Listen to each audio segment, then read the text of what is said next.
ଦୁଇ ଦିନ ଧରି ଲଗାଣ ବର୍ଷା ପୁଣି ଜଳକା ନଦୀରେ ବନ୍ୟା ଜଳର ପ୍ରଭାବିତ। ଡ୍ରେନ୍ ନଥିବା ଯୋଗୁଁ ବର୍ଷା ପାଣି ପଶିଲା ବସ୍ତା ମେଡିକାଲରେ।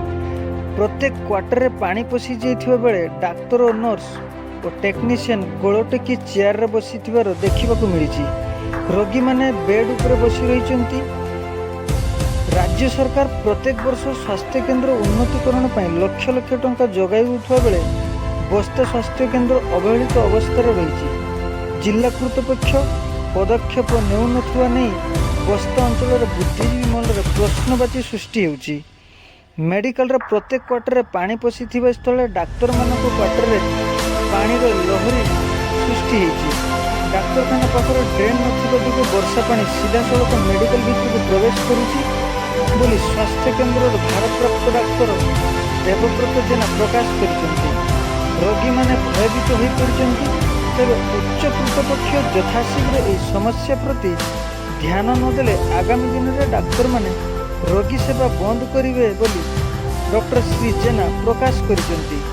ଜିଲ୍ଲା ସ୍ୱାସ୍ଥ୍ୟ ଅଧିକାରୀ ଯଥାଶୀଘ୍ର ପଦକ୍ଷେପ ନିଅନ୍ତୁ ବୋଲି ଅଞ୍ଚଳବାସୀ ଦାବି କରିଛନ୍ତି।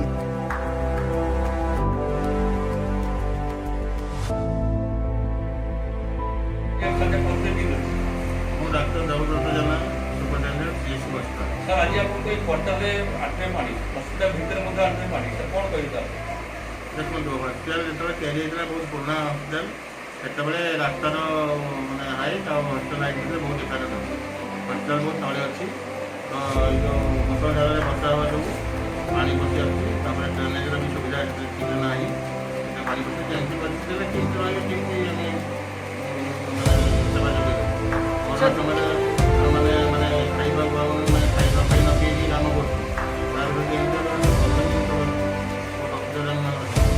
ସାର୍ କ'ଣ କ'ଣ କ୍ଷୟକ୍ଷତି ହେଇଥିବାର ଆଶା କରାଯାଉଛି? ଖରାପ କଥା, ଆମର ଅତିରିକ୍ତ ପାଣି ପଡ଼ିଛି, ଲେବର ରୁମ୍ରେ ସବୁ ଜାଗାରେ ପାଣି ପଡ଼ିଛି। ପରେ ବନ୍ଦ କରାଯିବ। ବର୍ତ୍ତମାନ କେମିତି ରୋଗୀ ସେବା ହେବ ସେଇଟା ଚିନ୍ତା। ସେ ଯେଉଁ କହିବେ କେମିତି କ'ଣ ହେଇପାରିବ? ହେଇପାରିବ ହସ୍ପିଟାଲ ବହୁତ ତଳେ ହାଇଟ୍ ଅଛି, ତାକୁ ଆମର ଡ୍ରେନେଜ୍ ସିଷ୍ଟମକୁ ପ୍ରଥମେ କରିବାକୁ ପଡ଼ିବ। ଡ୍ରେନେଜ୍ କେମିତି ହେଇପାରିବ ସାର୍ ଏ ଯେଉଁ ରୋଗୀମାନେ ବି ଅଛନ୍ତି ବେଡ୍ ଉପରେ ତଳେ ପାଣି ଅଛି, ସେମାନଙ୍କ ପାଇଁ କ'ଣ ବ୍ୟବସ୍ଥା କରାଯିବ? ତାଙ୍କ ପାଇଁ କିଛି କରିବା ମାନେ ଯେତିକି କରିପାରିବ, ନହେଲେ ଆମେ ରିପୋର୍ଟ କରିବୁ, ତାର ସେଣ୍ଟରକୁ ରିପୋର୍ଟ କରିବୁ, କିଛି ବାଟ ନାହିଁ ଆମ ପାଖରେ। ବାଲେଶ୍ୱର ରେଫର ହେବ? ବାଧ୍ୟକି ରିପୋର୍ଟ କରିବୁ।